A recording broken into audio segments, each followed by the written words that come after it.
خطأ سنة لا وانت المغيات مالي من قول ما انت فدتنا مغي ما فدتنا انت في ديمي أما أنت نتبر قيدين ما انت بيدلك قاي نيل نخاتم نيل نخاتم هنا خان عبد جول نقدر تنيمي خان مال بس مال ما له نزار وصلنا جدا نزار ما له نزار كم سنة واتكم وصلنا جدا يقول سالجي ما انت بدنا كان قال لك خلي يقول كاب من الرئيس ميرا كم سوتاجي ما هو من تنديم تنديم سيدنا أدون يبون تجري لي جالس كتير يا سيدي هذا جالس كم من هناك هو كتير هيك هاي بوا أولا ده كيف warahmatullahi wabarakatuh. Jira jirtu hordoftoota fi kabajamtoota keenya addunyaa mara irratti argamtan nageenya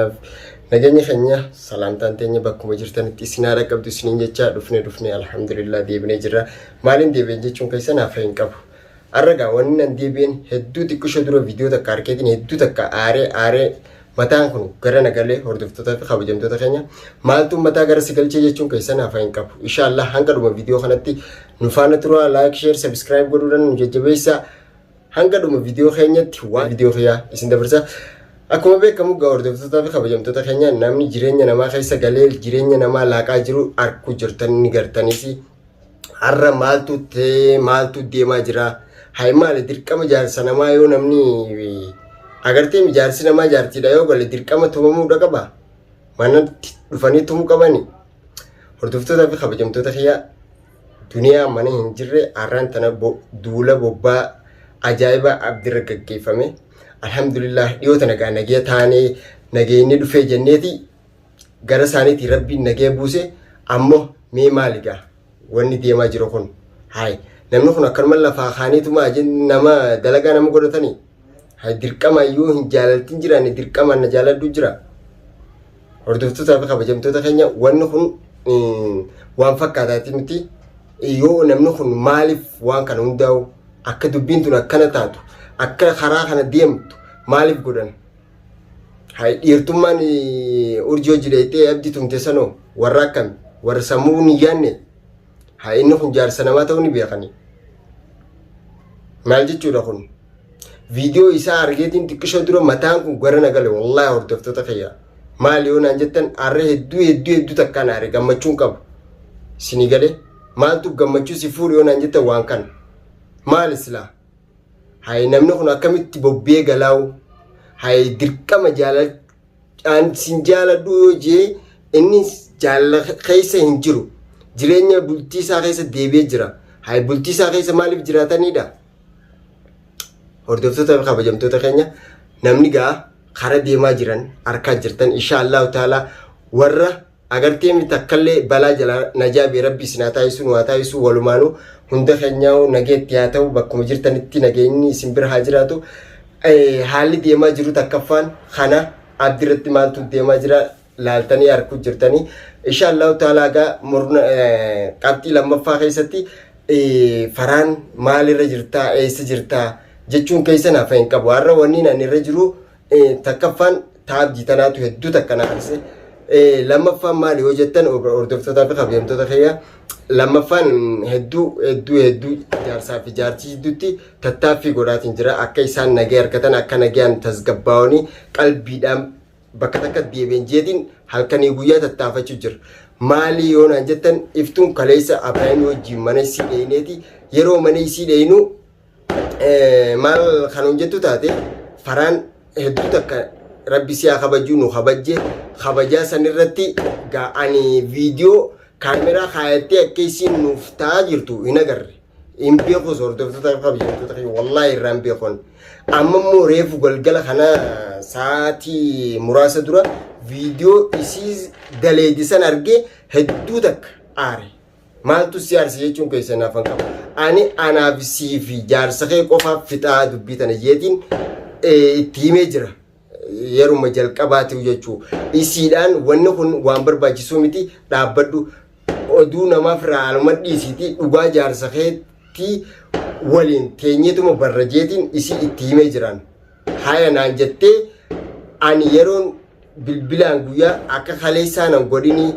dhufuttiin jira arranni dhufaa jeetiin isitti himee ture hayyee naan jette yeroo nan silaa isi dhiyaadhellee akka nama kaameraadhaan na eegu jirutti firraa naaf bilbiltee eessa geesse manaa hin deemu deema maal naan jette iftuun jechuudha.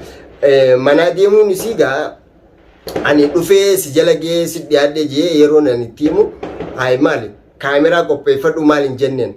Anammas kaameraa kana irraa quban qabu hordoftoota fi kabajamtoota kiyya. Akkamitti namni iccitii jaarsaa fi jaartii teenye araara waliin nuti finne leesh qilleensa irratti nu ol baasti.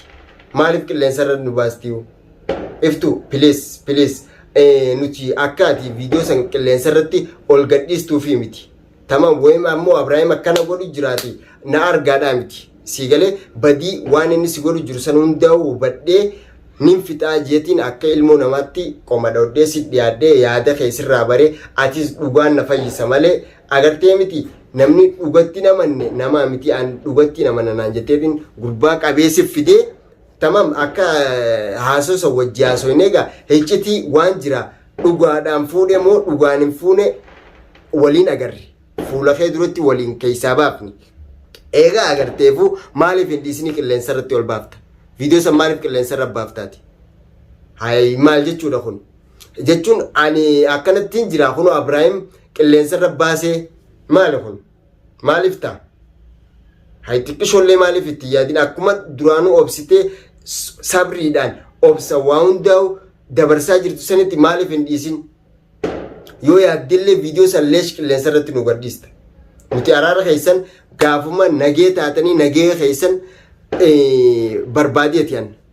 Siigalee amma ati akka nageeyniin hin dhufne godhuudhaaf immoo na arkaadhaa kun Abrahaam akkanattiin Abrahaamii fi Faraan irraa dalagee yeroo isaan mana na dhufan irraa hin dalagee jetteeti qilleensa irratti nu gadhiisuudhaaf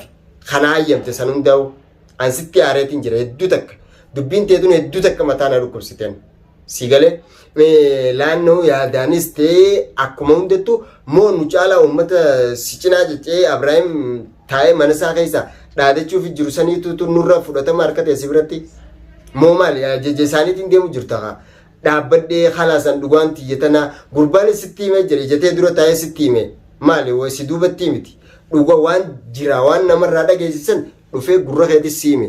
Siigalee maal siin jee haraam dalagurra gaa laannoo zinaa dalagurra fuudheetumaan maal jaa haraam hin dalagu jeetiin fuudhee siin jee dhuga shari'aan dhiira afur ayyamte yoo fuudhe sin dhoysini anilleen waakkachaatiin ture rabbi naaf haadhiisu wallaahi siin jechaatiin ture gurbaan kun hin fuune siin jee hedduu takka siifillee wallaahi jee waan biraa keessa galeetiin tureen na beekta. Siigalee deebitee amma immoo viidiyoo kana na duubaa qilleensa irra gadhiisuun hedduu takka hedduu na naasiste hedduu maaliif aartaa Faraan maaliif kana gootaa maaliif jettee na gaafachuun keetis hafa hin qabu. Awwanniin irraa jee wanniin na jechisiises aara keeti dhibbatti jaalattus jibbitus arku jirta. Laannoo waan namni hordoftoonni jechuu jiranis ni agarta maaliif san hundi katee ati xiqqishuma takka maatti yaadin taan irraa buutu taane awa addunyaan tun gaafa moo guutamtii anqoo jireenya kana keessatti waan akkanaa kana keessa galuu illee hin barbaadu garuu tanuma rabbiitiif jeete kaniin kana seen alhamdulillahi rabbil alamin namni agartee miti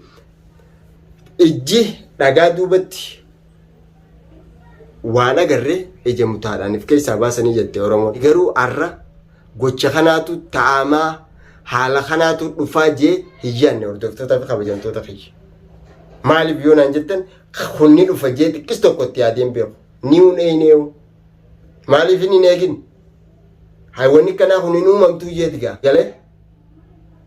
saniifu namni gaa laal ta yeroo qofa isoo hin jenne ta fuulduraa laaluun tirqas borus ati jaartitiyyaa isiinis jaartitiyyaa anaatu isin bulfataa jeen isii dura taa'ee isinii galee garuu ani ittiin aareessa baay'ee takkaan itti aare dhuga qabdi mana isiitii akkasi kaatee dhuga xari'uu sanii miti waan feete fuutee yeroo sanitti yoo nurra neete tamam aadi numaan hammi daddaaf isinii gala. Akkasuma gaa hordoftoota fi kabajamtoota keenya haalli deemaa jiru kana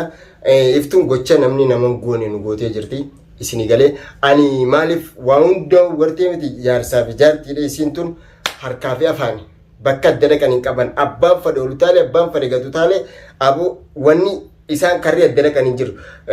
akkasumatti dhugaa takka kaniin koomachaa ture yoo dubbiin ta'e kijibaa ati birraa kijibaadhaa maal jeetiin birraa hundee tuqee arrabsaa ture